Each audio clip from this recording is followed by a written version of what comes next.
Buenos días o buenas tardes o buenas noches. No sé qué horario tengas tú en este momento, pero bienvenido a mi canal. ¿Qué vamos a hacer en el día de hoy? Lo que hacemos siempre, estudiar la palabra de Dios de una manera sencilla, con la guía del Espíritu Santo. La idea es que todos podamos entender y que pasemos un momento agradable. Por eso, si tú estás conmigo por primera vez, te invito, mientras comparto las diapositivas, que vayas por tu bebida preferida muy rapidito y sobre todo que te pongas cómodo, que quites cualquier distractor que haya y puedas disponer tu corazón y tu mente en lo que el Señor nos quiere enseñar en el día de hoy. Permítame un segundito, cuadramos aquí. Yo me imagino que ya están viendo la pantalla verde. Quitamos los controles flotantes, bajamos esto aquí. Y listo. Gracias por las personas que me acompañan cada semana desde hace tanto tiempo. Estamos aquí desde el 2020, parece mentira, ya han pasado casi 6 años. Y por todas estas personas fieles, no solamente conmigo, sin esas muestras de cariño, sino también por ese deseo tan grande de crecer espiritualmente. Si tú estás aquí por primera vez, este es un grupo que se llama Del Génesis al Apocalipsis. Mi nombre es Liliana Parga. Mucho gusto, bienvenidos. Y como les decía, lo que hacemos aquí es estudiar la palabra de Dios. Yo digo Biblia para dummies porque la realidad es un primer encuentro con la Biblia. Hay estudios muchísimos más profundos, pero aquí simplemente es leer un versículo o un pasaje y explicarlo de una manera muy clara y muy sencilla. Eso espero que todos entiendan y sobre todo que le cojan amor al manual de instrucciones, a la Biblia, porque a través de ella conocemos a Dios, conocemos al Señor Jesucristo y definitivamente eso nos cambia la vida. Hoy nos encontramos en la clase número 152. Si tú quieres escuchar las 151 clases anteriores, es muy fácil. Entras a YouTube. Pones Liliana Parga, vas a encontrar un icono con flores rojas, le haces clic, por favor te suscribes y en la sección de videos vas a encontrar todas las clases. Cualquier comentario, sugerencia o pregunta también la puedes hacer en el email lilipargas@yahoo.com. Entonces, en estas 152 clases vas a encontrar todos los libros del Antiguo Testamento. Ya estudiamos Génesis y en este momento estamos estudiando el segundo libro de la Biblia, que es Éxodo. Si tú eres de las personas que te apasiona todo lo que tiene que ver con escatología, con el apocalipsis y profecías, puedes empezar a ver desde la clase número 93. Pero te aconsejo, si vas a estar por primera vez en un estudio de la Biblia, que empieces por la clase número 1. Lo que hacemos siempre primero es recordar los puntos claves de la clase anterior para que las personas que me acompañaron pues empaten con la historia que estamos viendo y si tú vienes por primera vez para ponerte en contexto de lo que hemos estado estudiando, pero nuevamente te aconsejo que empieces desde el principio, que es lo mejor. ¿Qué hemos estado viendo? Cómo después de que Dios escoge a un hombre, a Moisés, para que pueda liberar a la nación de Israel de una esclavitud de más de 400 años en Egipto, y vemos las muestras de milagros y de poder sobrenatural más grandes que se han visto en la historia de la humanidad por parte de Dios hacia los humanos, que es esta época, todos esos milagros que Dios hizo a través de los 10 juicios de las 10 plagas, de abrir el mar rojo, combatir al ejército egipcio, cuando tenían hambre les dio codornices, cuando tenían sed salió agua de la roca, en fin, una cantidad de milagros impresionantes. Como Dios le había dicho a Moisés, llegan nuevamente al desierto del Sinaí, donde está este monte, y esta nación, que ya son como casi 3 millones de personas, acampan en la falda de la montaña porque va a pasar algo súper importante. Después de todo esto, Dios propone formalmente un pacto con Israel en este monte, en el monte Sinaí, un pacto que ya había hecho con Abraham, con Isaac, con Jacob, pero entonces ahora de una manera formal, después de 3 meses de haber salido de Egipto, entonces ya Dios hace este pacto formal prometiéndole a Moisés que va a descender en una espesa nube para que el pueblo escuche cuando hable con Moisés. Hasta el momento, siempre que Dios daba una directriz, Moisés pues hablaba con Dios, ya sea en la cima de la montaña o de alguna otra manera. y Moisés le transmitía las instrucciones al pueblo, pero esta vez Dios quiere presentarse de una manera física por dos motivos. Primero, validar a Moisés, es decir, que el pueblo no tenga ninguna duda del liderazgo de Moisés de forma permanente, no que todo lo que Moisés les dice es una invención de él, sino que es el mismísimo Dios el que le está dando las instrucciones y también tener un encuentro directo con el pueblo porque de esta manera va a permitir que el pueblo tenga una experiencia personal con su presencia y sobre todo que vean la autoridad que Dios tiene. Vimos también cómo Dios entonces le ordena a Moisés que para lo que viene después, que es algo súper importante, el pueblo se tiene que santificar, lo que implica que deben hacer un ritual de purificación tanto física como espiritual. Esa purificación física se simboliza a través de lavar sus vestiduras, de lavarse en ellos, de ponerse en bien titinos y lógicamente también preparar sus corazones. Se establece un perímetro alrededor del monte. La orden era que no podían tocar la montaña bajo pena de muerte. Y esto lo que está subrayando es esa inmensa brecha, ese abismo que hay entre la santidad de Dios y la humanidad pecadora. Al tercer día, después de 2 días de purificación, la presencia de Dios desciende con gran poder. Se escuchan truenos, relámpagos, una nube espesa y un sonido fuerte de una trompeta que realmente era un shofar. Todo este despliegue de poder provoca, como es lógico, un gran temor en todo el pueblo, pero esto les está recordando que Dios no es ordinario y que la relación con Él requiere un respeto profundo, no esa relación que ellos habían visto en Egipto, que era con estas figuritas, esta idolatría, con unos dioses inertes, unas figurillas que tenían ojos pero no podían ver, oídos pero no podían oír. Aquí se está mostrando que el Dios verdadero es un Dios que impacta, un Dios que está vivo y que ellos pueden ver y sentir. Aquí, entonces, qué era lo importantísimo que iba a suceder y por qué todo este ritualismo de la purificación? Porque es la entrega de los 10 mandamientos por Dios a Moisés en este monte Sinaí tras liberar a Israel de Egipto. Estos preceptos, estos 10 mandamientos conocidos como el Decálogo, son importantísimos porque siguen vigentes hasta el día de hoy y son la base para que nosotros los seres humanos sepamos exactamente en qué debemos obedecer. Recuerden que la llave de la bendición, lo que queremos todos los seres humanos es bendiciones y Dios nos dice, mire, la llave de la bendición, es decir, la llave que abre esa gran bodega llena de bendiciones para ustedes, esa llave se llama obediencia. Entonces nos da inicialmente 10 mandamientos para que nosotros los obedezcamos. Estos 10 mandamientos están divididos en dos partes. Los primeros 4 mandamientos nos dan las instrucciones de cómo debe ser nuestra relación con Dios. Y los últimos 6 mandamientos nos dan las directrices de cómo deben ser nuestras relaciones con el prójimo, con las otras personas. También vimos en la clase pasada la diferencia que es importantísimo que nosotros lo sepamos que hay entre los mandamientos verdaderos que están en la Biblia e infortunadamente los mandamientos que enseña la Iglesia Católica Romana que tienen una gran diferencia que ha hecho que muchas personas pensando inocentemente, pero que eso no los libra de la culpa, que están agradando a Dios, pero que están desobedeciendo y por lo tanto cometiendo un grave pecado. En la Biblia se nos dan 10 mandamientos de una manera muy clara, que es los que vamos a estudiar ahorita, pero la Iglesia Católica de una manera directa, sin vergüenza, quita el segundo mandamiento, lo elimina. Ya se van a dar cuenta por qué no les convenía tener ese mandamiento y para que pudieran seguir siendo los mismos 10 mandamientos, pues el último simplemente lo dividen en dos. Entonces vamos a estudiar los 10 mandamientos verdaderos, los de la Biblia. Y empezamos, como es lógico, por el primer mandamiento que dice, no tendrás dioses ajenos delante de mí. ¿Por qué se empieza por este mandamiento? Porque hasta el momento la gran mayoría de los seres humanos eran politeístas, es decir, adoraban a muchos dioses. Cualquier cosa que un ser humano no podía explicar con la naturaleza entonces lo convertía en un dios. Por eso los primeros dioses que se empiezan a adorar, pues es el sol, la luna, las estrellas, cualquier cosa que no tenía para ellos explicación, lo convertían en dios. Y por eso al pueblo escogido, que es la nación de Israel. Recuerden que el pueblo es santo, santo significa apartado del resto de las naciones, que debe tener un comportamiento diferente. Dios le da una instrucción que se conoce como el Shema.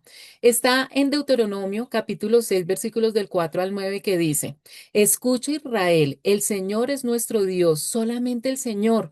Ama al Señor tu Dios con todo tu corazón, con toda tu alma y con todas tus fuerzas. Debes comprometerte con todo tu ser a cumplir cada uno de estos mandatos que hoy te entrego. Repíteselos a tus hijos una y otra vez. Habla de ellos en tus conversaciones cuando estés en tu casa y cuando vayas por el camino, cuando te acuestes y cuando te levantes. Átalos a tus manos y llévalos sobre la frente como un recordatorio. Escríbelos en los marcos de la entrada de tu casa y sobre las puertas de la ciudad. Primero, nuevamente, Dios aquí le está recalcando a la nación de Israel que existe solamente un Dios verdadero, porque ellos vienen de estar más de 400 años en Egipto, una nación totalmente pagana, idólatra, que tenían muchos dioses, y van a llegar a una tierra, la tierra de Canaán, que está llena también de naciones que adoran muchos dioses. Entonces, la primera directriz, el primer mandato es solamente existe un solo Dios que es el Dios verdadero, el Dios de tus antepasados, de Abraham, de Isaac, de Jacob. Y esa relación con el Dios verdadero es una relación totalmente diferente a la que tienen las naciones paganas con sus ídolos, que muchas veces era una relación de crueldad, ¿no?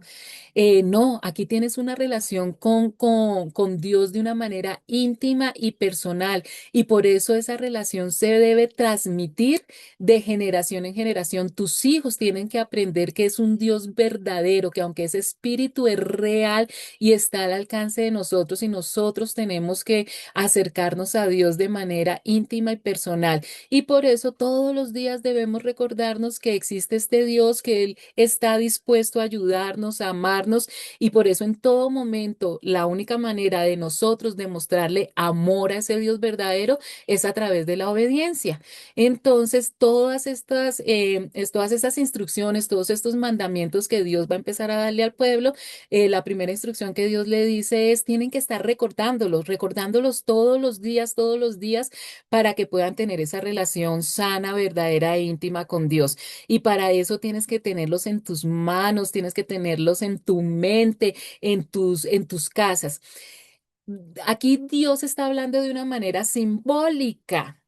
Esto significaba, cuando habla de las manos, es que tenían cada acción, cada cosa que el pueblo hiciera diariamente, tenía que tener en cuenta los mandamientos de Dios. Cuando está hablando de los pensamientos, es decir, que los tengan pegados en la frente, está diciendo que el pensamiento principal de todo ser humano debe ser esa relación con Dios y sus mandamientos. Y cuando está diciendo que lo deben pegar en los marcos de sus puertas, está hablando es que todo lo que pasa en el entorno familiar y en el entorno social debe estar guiado por los 10 mandamientos. Esto simboliza que cada acción, cada labor o trabajo realizado debe ser hecho bajo los principios de Dios, actuando con justicia y rectitud. Indica que la mentalidad, las decisiones y la forma de ver el mundo deben estar influenciados por la ley divina, no por otra cosa, ni por tradiciones, ni por costumbres, ni por lo que diga la mayoría o por lo que algún grupito quiera o piense que es lo correcto. Nada de eso es válido para regir nuestras vidas, sino únicamente la ley de Dios. Infortunadamente, la nación de Israel, que era por donde tenía que empezar toda esta enseñanza correcta, toman toda esta parte literal y se empiezan a inventar cosas que atrasan y alejan la relación del hombre con Dios de la manera que Dios quería. Se inventan una cosa llamada tefilín, que son como unas cajitas de madera que literalmente se las amarran en la frente. Dentro hay unos pergaminos precisamente con las instrucciones del Shema, y se atan una cuerda de cuero en el brazo, haciendo de una forma literal lo que dice el Shema, pero que ya vimos que eso era un símbolo de que simplemente nuestra vida diaria, nuestras acciones diarias tenían que estar totalmente dirigidas por la ley de Dios. Y también se inventan otra cosa llamada mesusá, que es una capsulita de diferentes materiales, dependiendo de los recursos económicos que tenga la familia, que la colocan a la entrada de la puerta. Dentro está el pergamino con el Shema. Y las personas entonces lo que hacen es que cuando entran a la casa, antes de entrar a la casa, besan esta cajita y ahí entran. ¿Qué pasa?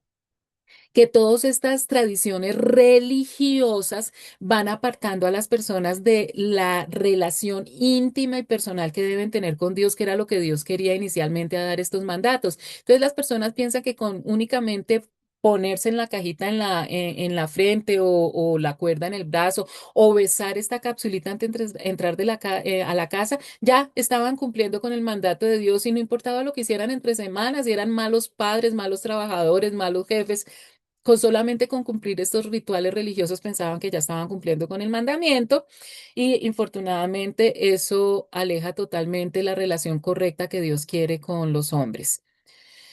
Entonces, para poder entender este primer mandamiento, primero tenemos que definir qué es un ídolo.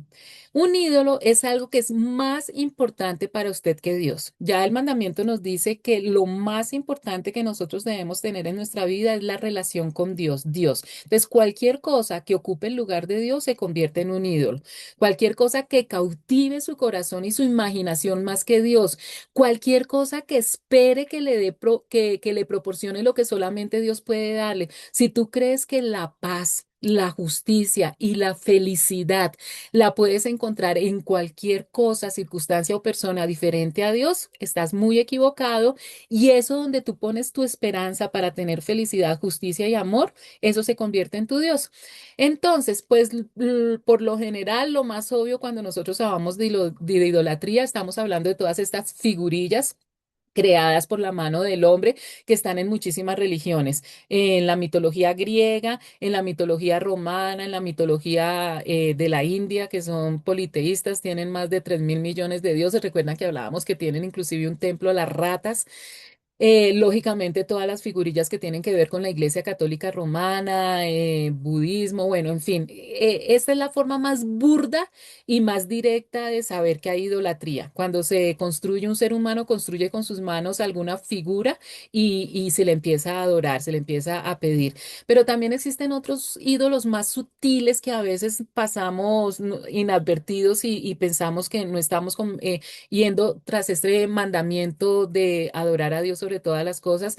Por ejemplo, cuando adoramos figuras famosas, ya sean en el deporte, en el canto, en la actuación, cuando nos volvemos fans fanáticos, valga la redundancia, y toda nuestra vida gira alrededor de estas personas humanas y todo nuestro tiempo y todas nuestras energías. No está mal que nosotros admiremos, que nos guste, que inclusive pertenezcamos a algún grupo de fans para apoyar a algún artista que nos guste, pero cuando se convierte en nuestro todo es cuando ya estamos incumpliendo el primer mandamiento. Recuerden ustedes que a Dios, por ser el primer mandamiento que nombra, definitivamente es el más grave, porque por ahí empieza ya una mala relación con Dios. Aquellas personas que solamente tienen en su vocabulario una persona, o yo conozco gente que el único tema que saben hablar es de fútbol, no saben hablar absolutamente de ninguna cosa más. Conozco gente, chicos, que se saben toda la alineación de todos los equipos de fútbol, pero no se saben las tablas de multiplicar. Entonces, ahí cuando ocupa de tal manera estos personajes nuestra vida es cuando se convierten en ídolos. Pero también hay otras cosas, por ejemplo, la tecnología. Hoy en día, todo lo que tiene que ver con los celulares, con las redes sociales, ustedes ya conocen esos estudios que hay porque están preocupados. Aquí estamos hablando a nivel espiritual y nuestra relación con Dios, pero a nivel secular también, educativo. Los profesores universitarios están muy preocupados porque los alumnos están llegando con cero concentración, claro, por todas estas redes sociales donde les mandan cortos, les mandan cositas cortas que segregan mucha dopamina. Los jóvenes y también muchos adultos se están acostumbrando a esas reacciones y ya no se pueden concentrar en cosas que duren más de 10 minutos. Entonces, el problema que hay es terrible por poner en primer lugar esto que se convierte entonces en el Dios. Las personas laboradictas. Aquellas personas que solamente piensan en trabajar, trabajar y trabajar, entonces el trabajo es su ídolo. O el culto al cuerpo, sí, está claro, perfecto que nosotros cuidemos nuestro cuerpo, que estemos pendientes de nuestra salud, pero llega tanto el culto al cuerpo que inclusive atentan contra su propio cuerpo cuando hay bulimia, cuando hay anorexia. Entonces, esto que en principio puede ser algo muy sano, cuando se convierte en un ídolo, lleva la balanza al otro extremo total. todo lo que tiene que ver con el panteísmo y con la naturaleza. Miren, todas estas personas que le atribuyen actividades divinas a la creación, es decir, cosas creadas por Dios y le atribuyen divinidad en vez de dársela al creador, pues todo eso se convierte en un ídolo. Todo lo que tiene que ver con la naturaleza, con la famosísima Pachamama, la madre tierra, absolutamente nada de estas cosas nosotros tenemos por qué agradecerle directamente porque son cosas creadas. Si amamos, a mí me encantan las montañas, ver las montañas de mi Bogotá me parecen, la luna me encanta, un atardecer, un amanecer, pero cuando yo veo cosas tan hermosas en la naturaleza, aves, animales, yo le doy gracias al Creador, a Dios, por todas las cosas y no a la creación, pero hay mucha gente que adora la creación. A veces convertimos a nuestros propios hijos o a nuestros cónyuges como lo principal en nuestra vida y también tenemos que trabajar en eso. Nada puede ocupar el lugar de Dios, el primer lugar en Dios. Lo mismo, ojo, con las mascotas. No solamente han estado reemplazando a los hijos, al cónyuge, sino también en muchas casas reemplazan al mismísimo Dios. Y parece mentira, pero también un ídolo puede ser nuestros problemas o nuestro sufrimiento. Cuando nosotros todo el día estamos pensando en nuestros problemas, en nuestras dificultades o en lo difícil que ha sido nuestra vida, puede ser cierto. Pero cuando la mayor parte de nuestro tiempo estamos pensando en esto se convierte en un ídolo, porque el mandamiento lo que nos está diciendo es que lo que debe ocupar la mayor parte de nuestro tiempo, de nuestra mente y de todo lo que nosotros hacemos es esa relación con Dios. Y aquí nos quedamos entonces en la clase pasada. Vamos entonces para tema nuevo, chicos. Aprieten cinturones. Entonces, les recuerdo que estamos en Éxodo capítulo 20. Vamos a estudiar los versículos del 4 al 6 que dicen. Este mandamiento, que es el segundo, está totalmente relacionado con el primer mandamiento. Es un mandamiento larguísimo, quiere decir que es muy importante para Dios porque lo detalló. Y recuerden que este es el mandamiento que la Iglesia Católica Romana abolió, quitó de la lista de los mandamientos porque no le convenía, pero infortunadamente muchas personas a través de la historia de la humanidad, de la historia del catolicismo, creyendo. Infortunadamente, vuelvo y lo repito, en su corazón que están agradando a Dios, lo que están es labrando su propio camino a la perdición. Y dice, no te hagas ninguna imagen ni nada que guarde semejanza con lo que hay arriba en el cielo, ni con lo que hay abajo en la tierra, ni con lo que hay en las aguas debajo de la tierra. No te postres delante de ellos ni los adores. Yo, el Señor tu Dios, soy un Dios celoso.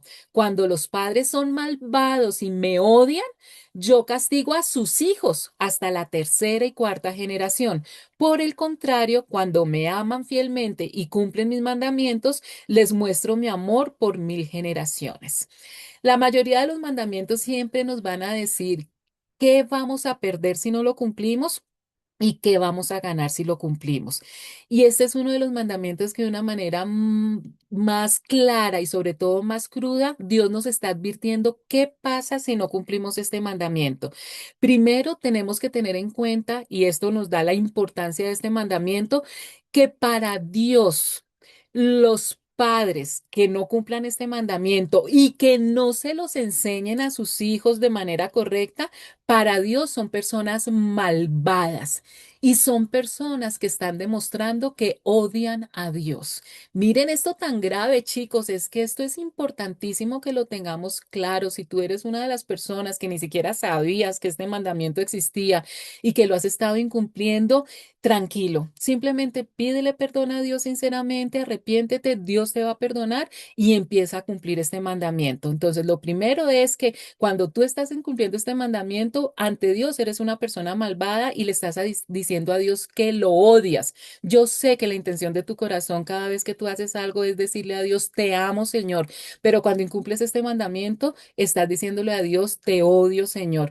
Y dice que eso no se va a quedar así, dice que Dios castigará. Lógicamente a la persona que está incumpliendo el mandamiento, pero ojo, dice que para Dios es algo tan aberrante incumplir este mandamiento que ese castigo llega hasta su descendencia, hasta sus hijos y dice hasta la tercera y cuarta generación. Es decir, el castigo va para sus hijos para sus nietos y para sus bisnietos. Entonces, no solamente tú estás labrando tu desgracia, sino que de una vez estás creando maldiciones para toda tu descendencia. Chicos, eso es terrible, pero miren la bendición. Cuando Dios dice, cuando Dios nos dice que cuando cumplimos este mandamiento, dice, por el contrario, bendeciré a su descendencia por 1000 generaciones. Entonces, eso es una gran bendición. Entonces, el segundo mandamiento nos dice, no te harás imagen ni ninguna semejanza de lo que esté arriba en el cielo, ni abajo en la tierra, ni en las aguas debajo de la tierra. Está prohibiendo estrictamente la creación y adoración de imágenes o ídolos, ya sean seres celestiales, terrestres o acuáticos. Dios demanda adoración exclusiva.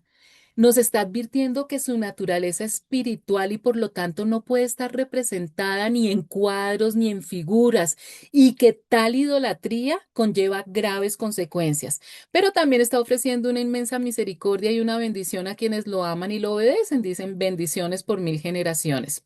Entonces, para que no haya duda, se prohíbe crear imágenes talladas o figuras para representar a Dios, lo cual contrasta con las prácticas religiosas de otras culturas de la época, como los egipcios. Por eso Dios les está advirtiendo a la nación de Israel tanto de eso, con los que se iba a encontrar en la tierra de Cananea, pero es una advertencia para el día de hoy.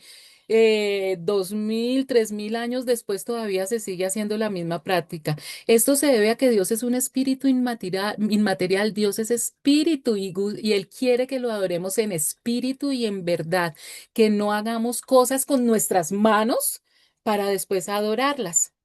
No se trata solo de la creación física, sino de inclinarse ante estas figuras, servirlas o adorar tales imágenes.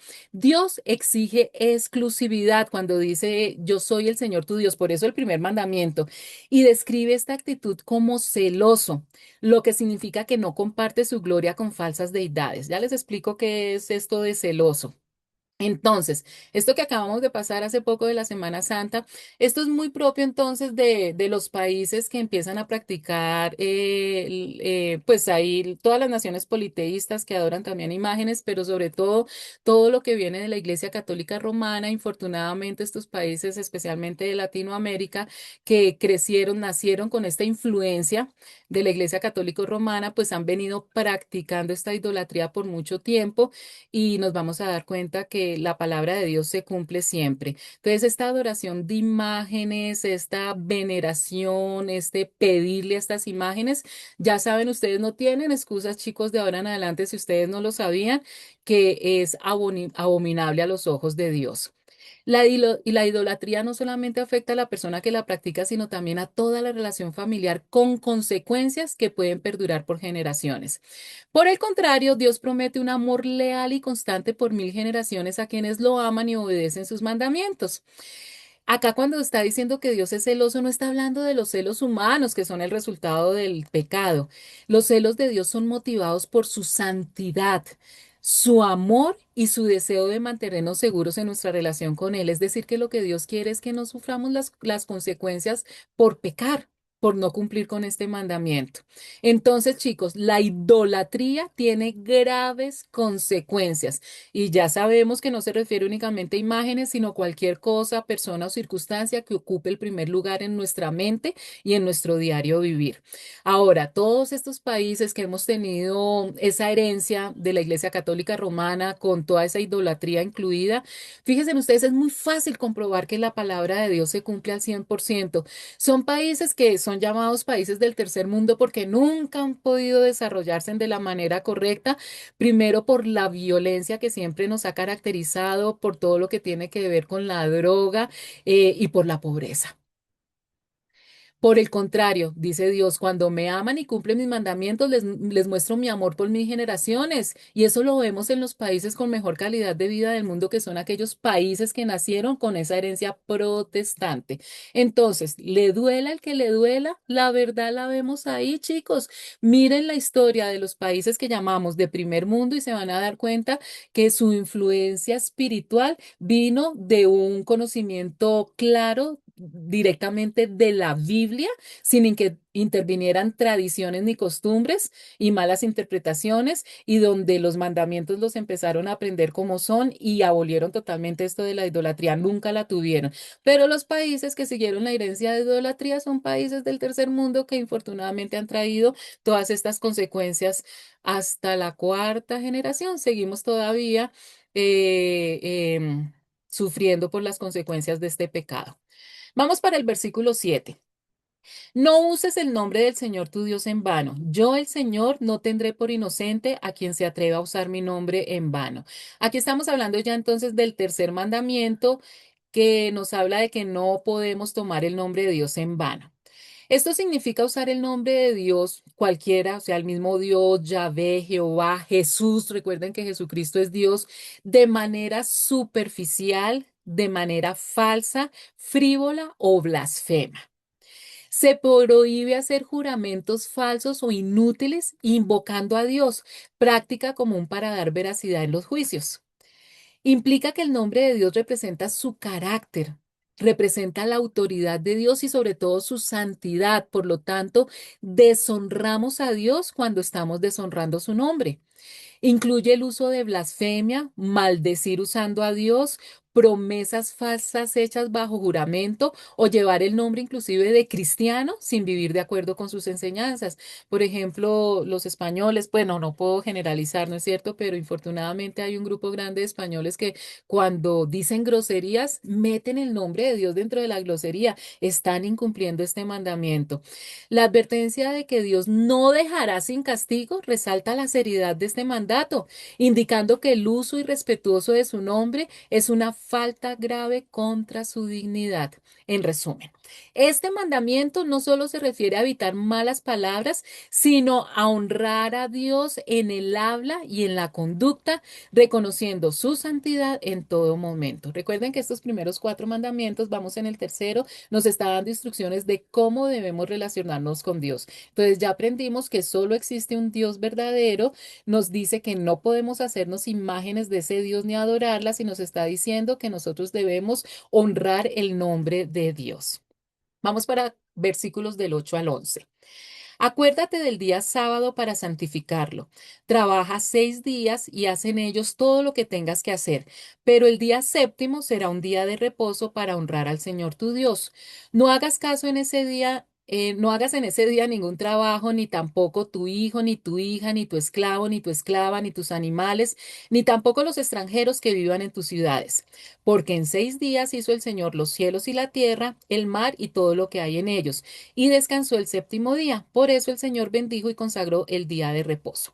Aunque aquí se está estableciendo como de manera formal este mandamiento viene desde la creación del mundo. El cuarto mandamiento, santificar el séptimo día. 6 días trabajarás y harás toda tu obra, mas el séptimo día es de reposo para Jehová tu Dios. Y entonces, como les decía, desde la creación este mandato ya está, sino que a veces se nos olvida. Acá como que se legalizó en los 10 mandamientos, porque recuerden que entonces ya lo vamos a ver que desde la creación está este mandamiento y cuando el pueblo de Israel sale de Egipto, recuerdan que también Dios les da ese mandato en la instrucción de cómo recoger el maná, que durante 6 días lo recogerían, pero el séptimo día no iban a recoger el maná. Entonces, recordemos un poquito la creación. Dios crea el día y la noche. El día que Dios hace esto se llama el día uno. Después Dios crea el cielo. ¿Cuándo crea Dios el cielo? En el día 2. Después Dios hace la naturaleza. ¿Cuándo hace Dios la naturaleza? En el día 3. Después Dios crea el sol, la luna y las estrellas. ¿En qué día? En el día 4. Después Dios hace las aves y los peces en el día 5. Después la cereza del pastel, Dios hace los animales y al ser humano. ¿En qué día Dios crea al ser humano? En el día 6. Y nos dice que al siguiente día, es decir, en el día séptimo, Dios descansó. ¿En qué día descansa Dios? En el séptimo. ¿Por qué recalco esto? Porque estos eran los nombres de los días. ¿Cómo se llamaban los días? El día uno, el día 2, el día 3, el día 4, el día 5, el día 6 y el día 7. Esos son los nombres del día. Primero, cuando Dios dice que descansó el día 7, no quiere decir que Dios estaba cansado. Ese fue un regalo que Dios le hace a los seres humanos porque Dios sabía que los seres humanos sí nos íbamos a cansar y íbamos a necesitar un día para recuperarnos física, emocional y espiritualmente. Y ese día se conoce como Shabbat. Shabbat no significa sábado, Shabbat significa reposo. ¿Y el día de reposo cuál día es? El día 7. Quiero que esto quede muy claro. Dios no dice santifica el sábado, Dios dice santifica el día 7 y es el Shabbat porque significa reposo. ¿Por qué? Porque los días de la semana, los nombres de los días de la semana como nosotros los conocemos hoy en día, se pusieron mucho tiempo después. Los griegos entonces le pusieron al lunes porque era el día en honor a la luna, el martes por Marte, el miércoles por Mercurio, el jueves por Júpiter, el viernes por Venus, el sábado por Saturno y el domingo por el Sol. Entonces, cuando Dios está diciendo santifiquen este día, se refiere al día 7, no al sábado, porque estaríamos entonces santificando y honrando a Saturno. Y Dios es muy claro cuando nos dice que Jesús, el Señor, es el Señor del día de reposo. Es decir, el séptimo día es de Dios, no de Saturno. Entonces se tiene que tener en cuenta los nombres originales de los días. Y Jesús cuando estuvo aquí en la tierra trató por todos los medios de que la gente entendiera eso, porque hasta la misma nación de Israel ya se han dado cuenta ustedes que todo lo entendieron mal. También santificaron el día sábado y empezaron a adorar el día sábado. O sea, el día sábado se convirtió en algo mucho más importante que el mismísimo ser humano. Su ídolo era el día sábado. Fíjense en que Jesús de aposta empezó a hacer milagros en el día sábado para que la gente se diera cuenta que no era el santo y el que se debía adorar era el día sábado, sino que era un regalo que Dios le había dado a la humanidad para que descansara. Los fariseos se perdieron de todo eso. ¿Se acuerdan ustedes que cuando Jesús hacía un milagro, sanaba a un paralítico el día sábado, ellos se ponían furiosos? Ellos no veían el milagro de que un paralítico o un ciego pudiera ver un paralítico caminar, sino que enseguida atacaban a Jesús por haber hecho esa sanidad un día sábado. Qué ceguera espiritual tan grande. Se perdieron de todos los grandes milagros porque idolatraban el sábado. Es más, después también en Marcos, no, Jesús dijo, el sábado fue hecho por causa del hombre y no el hombre por causa del sábado. Por tanto, el Hijo del Hombre es Señor aún del sábado. Entonces, si tú eres de las personas que crees que si tú no guardas el sábado te vas a ir al infierno, estás totalmente equivocado porque eso no es lo que dice el mandamiento. El mandamiento comienza con acuérdate, indicando que el Shabbat es una conmemoración de la creación y una acción continua para mantener la identidad como pueblo de Dios. Inicialmente pues era el pueblo de Dios, pero como quedó en el decálogo, para el resto de los que no somos judíos también va eso, descansar de los 7 días de la semana, descansar el séptimo día. Recuerden que santificar significa apartar el día, hacer de ese día algo especial y diferente de los demás días. Se ordena entonces trabajar 6 días, pero el séptimo día sería día de reposo absoluto, es decir, Shabbat, un día dedicado a Dios. Y este descanso no es solo para uno mismo, sino también para toda la familia. No es que yo descanse y obligo a todos los que están a mi alrededor a trabajar, era para los empleados o los siervos, para los animales, inclusive para los extranjeros, reflejando igualdad en la adoración y en el descanso. Dios bendijo y santificó el séptimo día. El propósito, pues más grande, era la renovación física, descansar del trabajo, pero también había una renovación emocional, porque la idea era compartir y tener comunión con la familia, con los seres queridos y sobre todo que en comunidad fuera un día de adoración, reconociendo la provisión de Dios, que aunque no se trabajara ese día, Dios prometía proveer para ese día. Este mandamiento es una invitación a confiar en Dios en lugar de su propia productividad y a reconocer que la vida y el sustento proviene de Él, no de un trabajo incesante. Me acuerdo de una tía que tenía una ferretería y ella abría de domingo a domingo. Cuando empezó a ir a la iglesia, yo le conté de esto y le dije, tía, no abra los domingos, descanse el domingo. Ella decía, no, no puedo dejar de abrir porque estoy pagándole la universidad a mis hijos. Y yo le decía, tía, confíe que el Señor le va a dar en las ventas del sábado o de cualquier otro día, le va a dar la provisión de lo que no va a vender el domingo. Recuerden que es el día 7, no necesariamente tiene que ser el sábado. Por ejemplo, un pastor trabaja los domingos y la mayoría de los pastores su día de descanso es el lunes. Es decir, que su día séptimo es el lunes. Si tú descansas el martes, quiere decir que tu día séptimo es el martes, es el día en que descanses, no por los nombres del día. Versículo 12.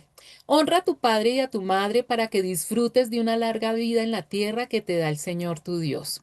Entonces aquí entramos al quinto mandamiento, que ya son los mandamientos que tienen que ver con la relación con nuestro prójimo, y empezamos por lo más importante, que es honra a tu padre y a tu madre.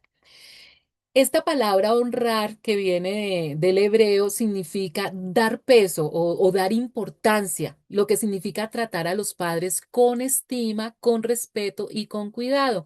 Y este honrar, este respeto no se limita únicamente a los niños, sino también a las personas adultas. Todos debemos respetar, estimar y cuidar a nuestros padres, reconociendo su papel y sacrificio a lo largo de la vida. Cumplir este mandamiento está vinculado con una bendición. Dice que una vida larga y plena aquí en la tierra.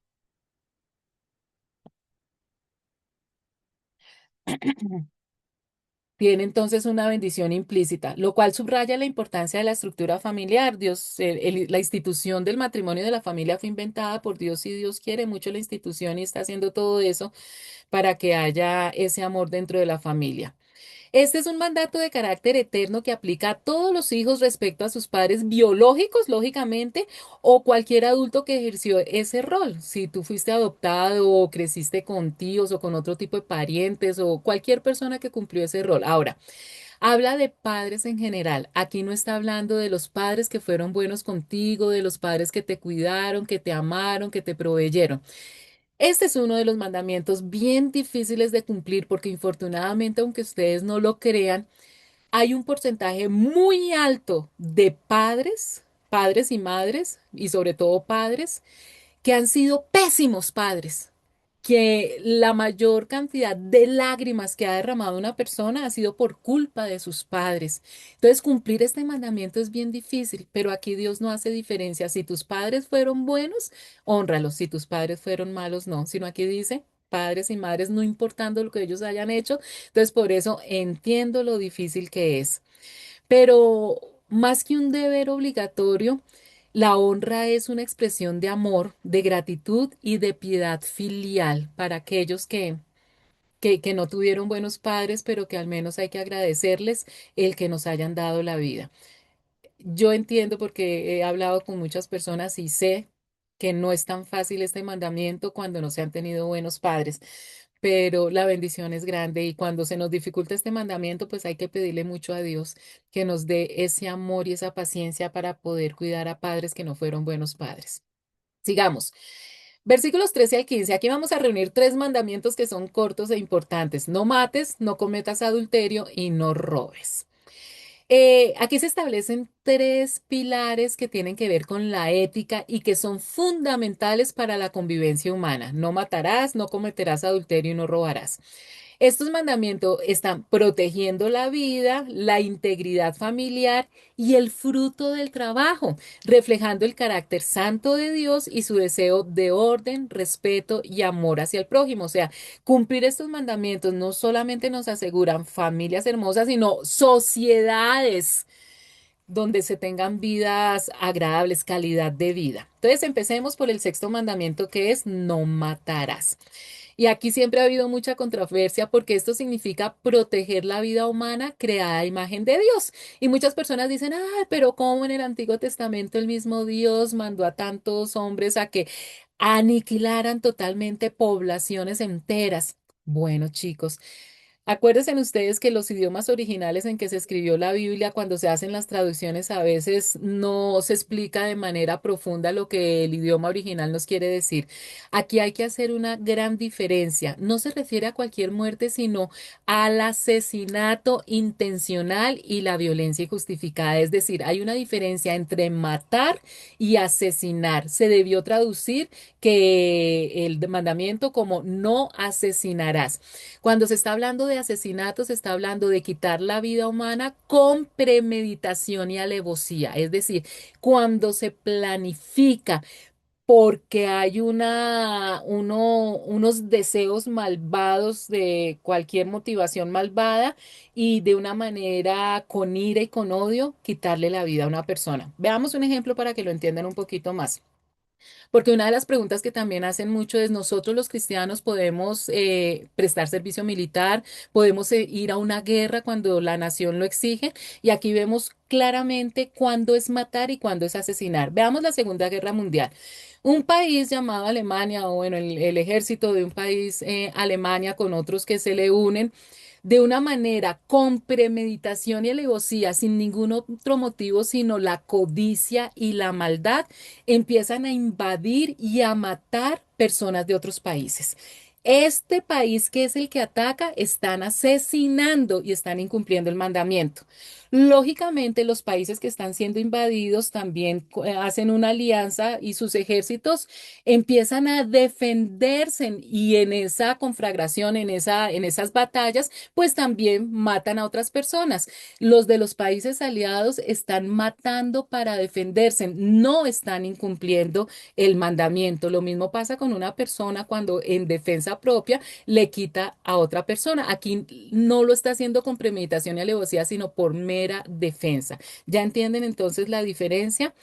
Es un llamado a elegir la vida sobre la muerte física, pero también espiritual y emocional. No está hablando únicamente de la muerte física, cuando tú matas físicamente a una persona, asesinas físicamente a una persona, sino también tú puedes asesinar emocional o espiritualmente a una persona. Mira, cuando tú deliberadamente le enseñas a una persona un camino diferente a la salvación que no sea Jesucristo, tú estás asesinando a esa persona espiritualmente, porque de una manera, ya sea porque quieres tener plata o por maldad o por lo que sea, le enseñas a una persona que puede ir al cielo de una manera diferente a lo que la Biblia nos dice, que es a través de Jesucristo, y esa persona se va al infierno, la asesinaste espiritualmente.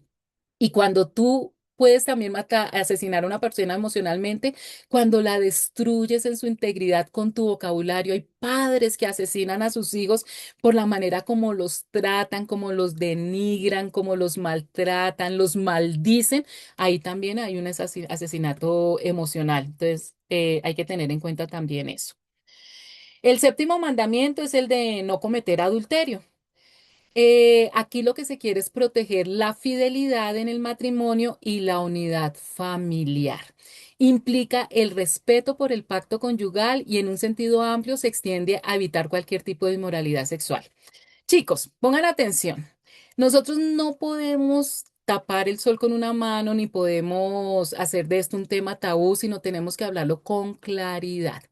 Dios nos diseñó de tal manera que nuestros cuerpos, tanto de hombres como mujeres, pero más en los hombres, hay unas reacciones químicas evidentes y fuertes cuando se conocen a ciertas personas que lo inclinan a uno a querer tener relaciones sexuales. Acuérdense que una de las primeras cosas que Dios dijo es multiplíquense y llenen la tierra.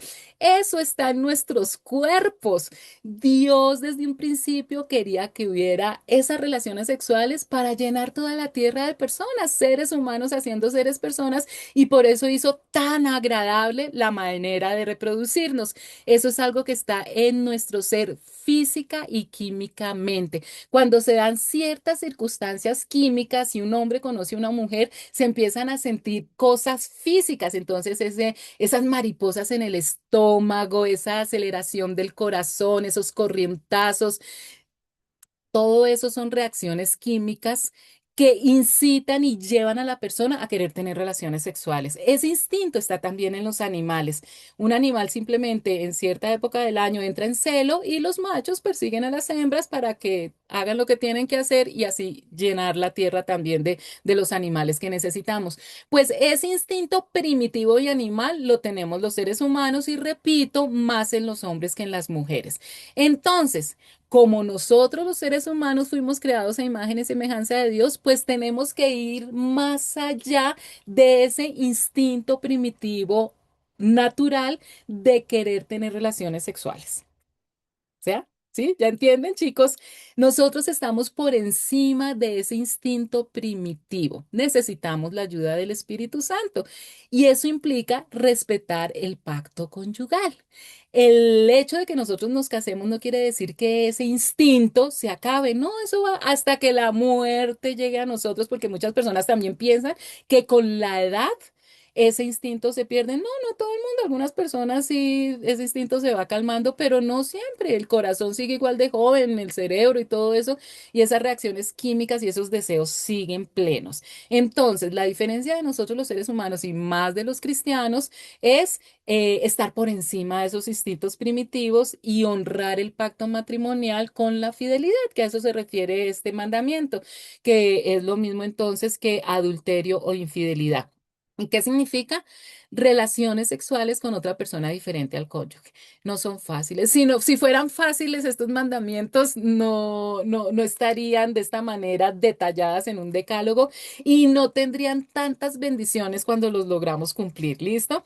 Se incumple también este mandamiento con la fornicación, que es tener relaciones sexuales antes del matrimonio y lógicamente todo tipo de inmoralidad sexual que ni quiero nombrarlas, pero eso hoy en día pues son muchísimas. Entonces todo lo que tiene que ver con inmoralidad sexual es incumpliendo este mandamiento y ya saben chicos, sí estamos creados por Dios instintivamente, químicamente, físicamente para querer tener relaciones sexuales, pero como hijos de Dios y como seres humanos a imagen de Dios, tenemos que poner todo lo que necesitamos poner y la ayuda de Dios para ir más allá de ese instinto primitivo. El octavo mandamiento es no robarás y aquí lo que se está protegiendo es el derecho a la propiedad privada y el fruto del trabajo lícito. Y esto es tenazo, chicos, ustedes no se han dado cuenta lo triste que es cuando una persona trabaja y trabaja para llevar el pan a su casa, para tener sus cositas materiales, trabaja honestamente por amor a su familia, para tener comodidad y de un día a otro puede quedarse en la ruina por unos malhechores desgraciados. Desgraciados significa que no tienen gracia. Y en un segundo se les lleva el fruto de su trabajo de muchos años, pues Dios penaliza de una manera bien severa también esto. Condena no solo el hurto directo, sino también la explotación laboral, la deshonestidad en los negocios y cualquier forma de tomar lo ajeno. Versículo 16. No des falso testimonio en contra de tu prójimo. Entonces entramos ya al penúltimo mandamiento, el noveno mandamiento que dice, no des falso testimonio en contra de tu prójimo. ¿Qué significa esto? Primero está enfocado en proteger la reputación, la justicia y la verdad. Y prohíbe mentir en juicios, la calumnia, el chisme y cualquier difamación que daña a otros, promoviendo la integridad en las relaciones humanas. En el contexto legal, recuerden ustedes, creo que ya no se hace en la mayoría de los países, si me equivoco alguno, por favor, corríjame, pero antiguamente en cualquier juicio, en casi todos los países, cuando había un testigo, una persona iba a declarar, ponían la Biblia para que la persona pusiera, jurara ante la Biblia que iba a decir la verdad, toda la verdad y nada más que la verdad. Así era de importante. Originalmente este mandamiento prohibía mentir en los tribunales, donde un falso testimonio podía causar la muerte de un inocente, entonces era muy grave. Creo que ya no lo hacen, sin embargo, el mandamiento sigue vigente, así no pongas tu mano como testigo encima de una Biblia. Más allá de los juicios, esto implica también todo lo que tenga que ver con los chismes, decir mentiras, la calumnia, la mentira cotidiana, la adulación también manipuladora y el falso testimonio para dañar la reputación de alguien. Dios, siendo un Dios de verdad, exige que su pueblo refleje esa característica hablando siempre con honestidad. Y versículo 17: no codicies la casa de tu prójimo, ni codicies su esposa, ni su esclavo, ni su esclava, ni su buey, ni su asno, ni nada que le pertenezca.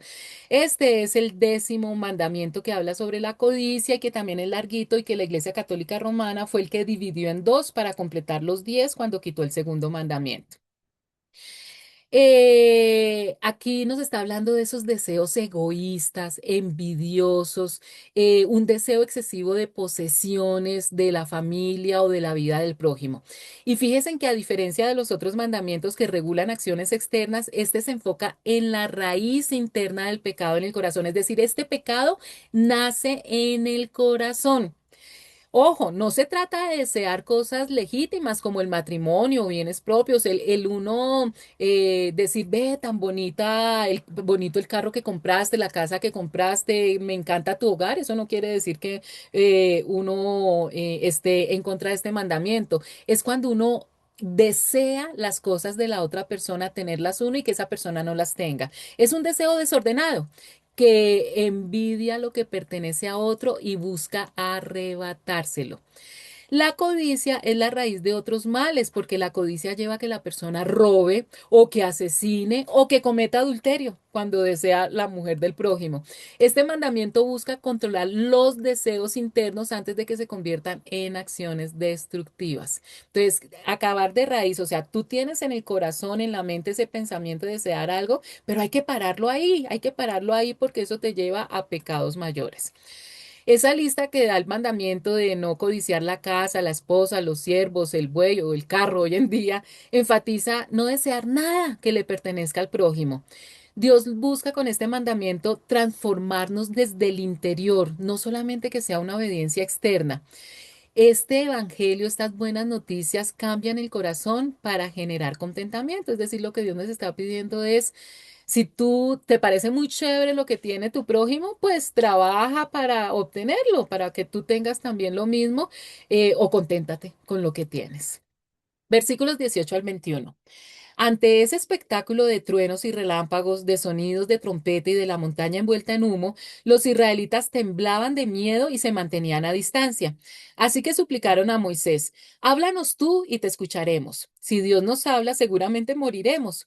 No tengan miedo, les respondió Moisés. Dios ha venido a ponerlos a prueba para que sientan temor de él y no pequen. Entonces Moisés se acercó a la densa oscuridad en la que estaba Dios, pero los israelitas se mantuvieron a distancia. Bueno, pasó esta situación, este proceso tan importante que es la lectura, cuando se nombraron los 10 mandamientos.